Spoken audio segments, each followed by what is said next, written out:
the IDF directly taking in these shipments, and they have essentially the entire beach along the Gaza Strip is under IDF control. So that would likely cross through their hands anyways. There would be obviously some mechanism, at least they would say they would need some mechanism to see what is coming off the boats and ensure that it's not going to reach into the hands of Hamas. That has been the number one sticking point for them in the negotiations of any humanitarian aid that makes its way into the Gaza Strip, is to make sure that nothing is going to find its way to Hamas. You may have heard that the Israeli Foreign Ministry is prepared to allow ships to deliver aid to the Gaza Strip immediately. Now, if this plan goes ahead on New Year's Eve, it would mark the first easing of an Israeli naval blockade imposed on Gaza. Back in 2007, the UN-backed food security group that's called the IPC estimates that the entire population of Gaza faces crisis levels of hunger and expects a famine across the north and center of the territory by February. Well, Zach Anders is a journalist in Israel and joins us now. Hello, Zach. Hello, how are you? I'm healthy on New Year's Eve, and thank you for joining us. This is a huge decision to ease the blockade after 16 years.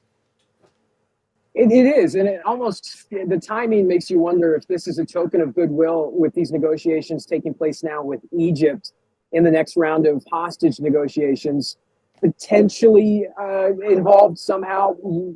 You see a lot of discourse inside Israeli media speaking to this issue of blockading Gaza being one of their chief security interests. So it is a major milestone. Does that mean that it changes the reality for the people inside Gaza right now in the short term? Not really. The expectation of what comes next, at least for the next few weeks, is that they will continue to receive these land-based shipments of aid, food, and water that are coming through the Rafah crossing. That is the most vital thing, that is really the only thing making a difference right now.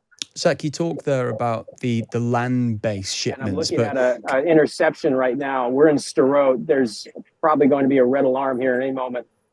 Okay, well, you tell us, and if you need to move out the way, then go with it, and we will come back to you later. Absolutely. If you can stay with it for a moment, if you can, then just talk to me about the practicalities about actually ships being allowed to deliver directly to the Gaza Strip, because the port of Gaza itself is very small. It's a fishing boat port. How would that aid actually reach the Strip?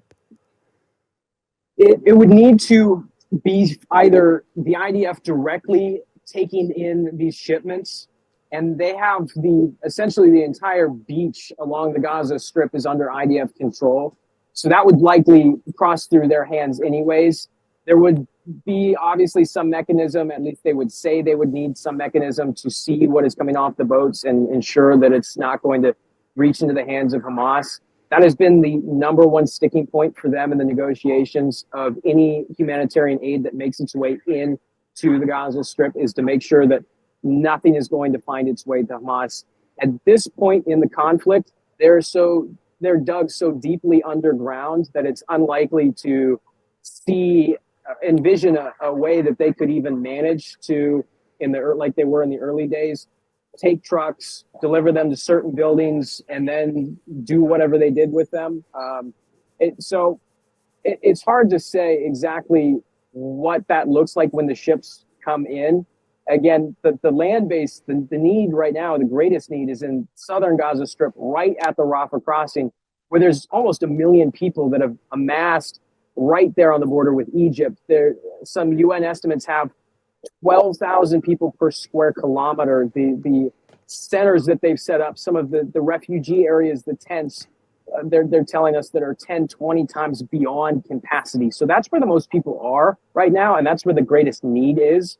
To bring ship-based aid in and then have people move towards the beaches is a whole nother conversation that would involve a massive effort, humanitarian effort, that would need to be orchestrated by some of these NGOs.